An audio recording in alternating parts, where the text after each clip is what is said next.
Picture this. A man so feared that his enemies refused to speak his name.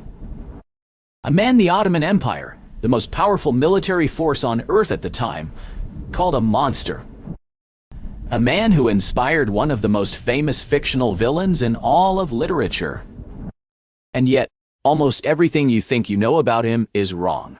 Vlad the Third, Prince of Wallachia, lived one of the strangest, most brutal, most misunderstood lives in the entire history of medieval Europe. To understand him, you have to follow him from a childhood spent as a hostage in a foreign empire all the way to the forests of Wallachia, where he turned psychological warfare into something so terrifying it still echoes through history 500 years later. Chapter 1. The Boy Who Was Collateral. Here's the thing most people skip right past. Before Vlad was ever a ruler or a warrior, he was a bargaining chip. A piece of property traded between kingdoms. In 1442, when Vlad was roughly 11 or 12 years old, his father, Vlad the Second, a member of the Order of the Dragon, which is where the name Dracula comes from, handed his two youngest sons over to the Ottoman Sultan, Murad II, as political hostages. The message was simple: behave, or your sons die. That's because his father needed Ottoman support to hold on to his throne. And the price of that support was his children. Vlad and his younger brother Radu were taken to Edirne, one of the great centers of Ottoman power. And here is where the story takes a turn. They weren't tortured. They weren't starved. They were educated. They studied Ottoman language, warfare, philosophy, and statecraft. Radu adapted. He charmed his captors. He converted to Islam and eventually became a favorite of the Sultan's court. But Vlad did not adapt. He watched. He resented. He learned, but he stored everything he learned inside a growing fury.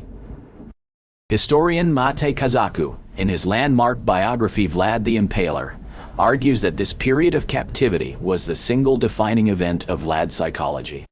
He spent roughly 4 years as a hostage, completely at the mercy of a foreign power, watching his brother drift away, and knowing that his own father had chosen political survival over his son's freedom. Needless to say, that leaves a mark. And then things got worse. In 1447, while Vlad was still in Ottoman custody, his father was assassinated. Political rivals buried him alive in a swamp near Baltani. His older brother Mircea was captured, blinded with hot iron stakes, and buried alive. The family that was supposed to come back for Vlad was gone. Think about that. At around 16 years old, Vlad was an orphan, a captive, and a prince with no kingdom. Chapter 2. The throne nobody wanted. Here's the surprising part. The Ottomans actually released Vlad. They gave him a small cavalry force and sent him to claim the Wallachian throne. Why? Because they figured a young, traumatized, politically isolated prince would be easy to control. That calculation turned out to be one of the great miscalculations in Ottoman history. Vlad seized the throne in 1448. He lost it within months. He spent the next several years in exile, bouncing between the court of Hungary under the regent John Hunyadi, the man who had ordered his father's assassination, and the court of Moldavia. Can you imagine that? Having to ally yourself with the man who killed your father because he's the only protection you have. But here's where things get interesting. In 1456, Vlad took the throne of Wallachia for the second time. And this time, he had a plan. Historian Kurt Treptow, in his study of 15th century Wallachian politics, describes the situation Vlad inherited as almost ungovernable. Wallachia sat between two massive powers, the Kingdom of Hungary to the north and west, and the Ottoman Empire to the south and east. The local Wallachian nobility, called boyars, had been assassinating princes for decades. They were loyal to whoever paid them, and they had killed Vlad's family without hesitation. Vlad's solution was straightforward and absolutely horrifying. He invited the boyar families to an Easter feast. He asked the older nobles how many princes they had seen rise and fall in their lifetimes. They answered honestly, perhaps nervously. Most had seen many. At that moment, Vlad had his guards arrest every single person at that table. The older boyars were impaled on stakes outside the city. The younger ones were marched into the mountains and forced to build a fortress with their bare hands until they collapsed and died. The fortress still stands today. It's called Tonari Castle. That's why the important thing is not the cruelty itself. The important thing is what it accomplished. Overnight, Vlad had eliminated the internal political threat that had destabilized Wallachia for a generation. If stories like this are your thing, hit subscribe so you never miss one. It takes 1 second and keeps these videos coming. Alright, back to Vlad. Chapter 3. The method behind the madness. Most people hear the name Vlad the Impaler and think, sadist, psychopath, a man who killed for pleasure. But here's the twist. The historical evidence suggests something far more calculated. Vlad used impalement, the practice of driving a sharpened stake through the body, as a deliberate psychological weapon. He didn't hide it. He advertised it. When the Ottoman Sultan Mehmed II sent ambassadors to demand tribute in 1460, Vlad had the ambassadors' turbans nailed to their heads because they refused to remove them in his presence. He sent the bodies back to Constantinople as his reply. When Mehmed launched a full invasion of Wallachia in 1462, with an army historians estimate at between 60 and 100,000 soldiers, against Vlad's force of perhaps 20 to 30,000, Vlad did not meet them in open battle. He poisoned wells. He burned crops. He drove infected livestock into Ottoman supply lines. He launched raids at night. And then, as Mehmed's army advanced toward the Wallachian capital of Targovite, they encountered what became known in Ottoman chronicles as the Forest of the Impaled. Imagine marching through a foreign country at night and suddenly coming upon, in an area stretching for miles, the remains of roughly 20,000 Ottoman prisoners and captured soldiers displayed on stakes. The Ottoman chronicler Tursun Beg, who traveled with Mehmed's army, recorded that even the Sultan himself was visibly shaken. Mehmed II, the man who had conquered Constantinople, who had shattered the Byzantine Empire, reportedly turned his army around. In other words, Vlad defeated the greatest military power in the world not primarily with swords, but with psychology. This is often misunderstood. Vlad was not simply violent. He was precise. Merchant traders who cheated customers were impaled.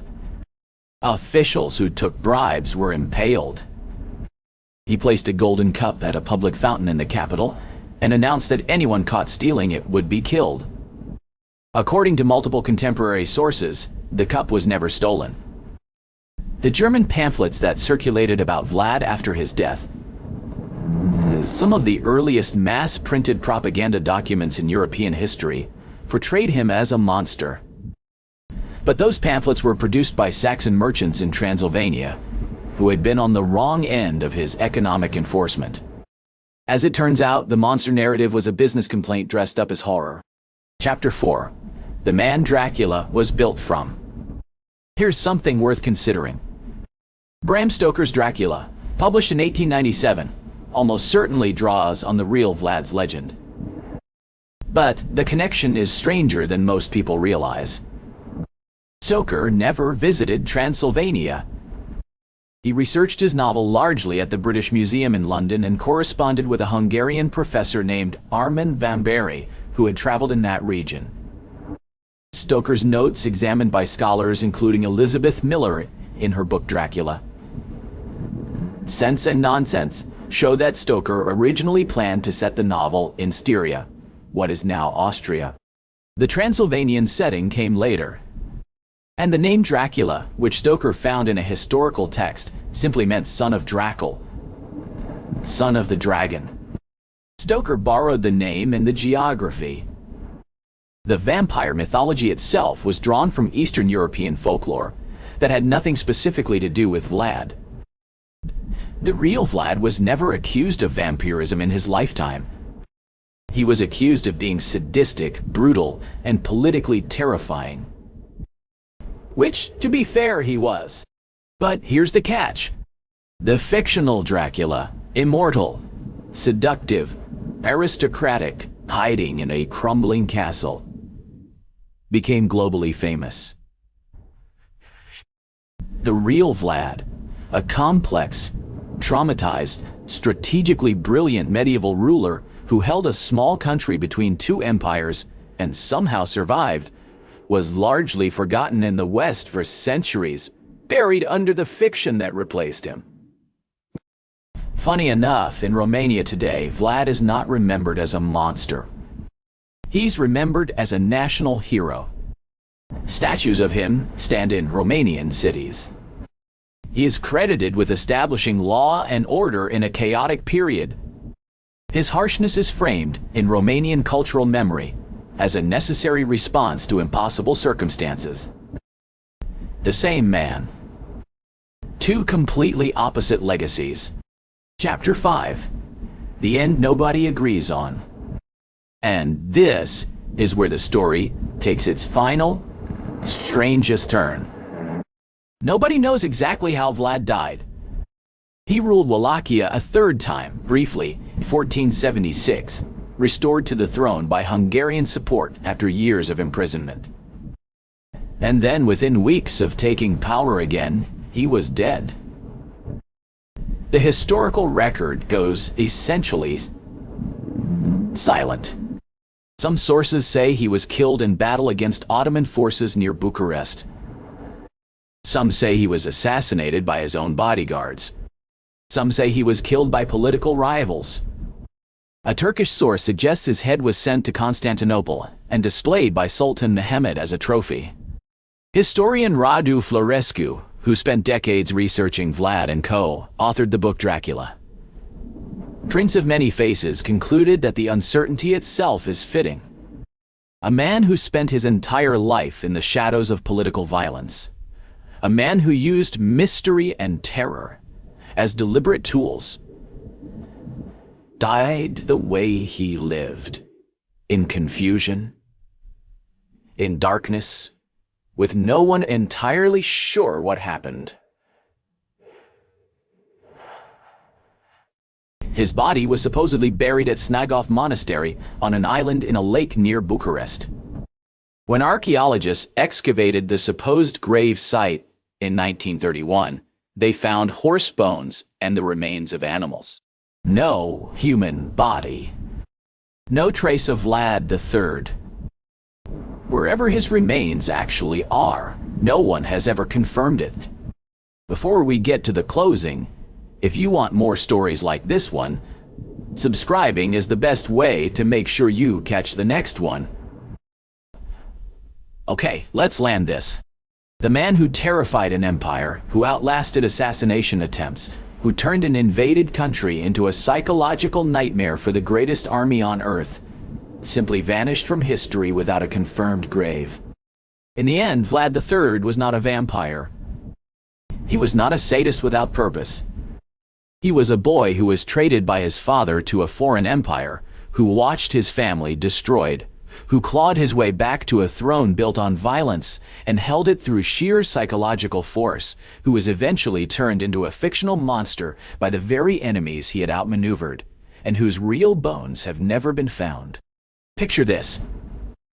A man so feared that his enemies refused to speak his name. The thing is, after everything you just learned, you understand exactly why.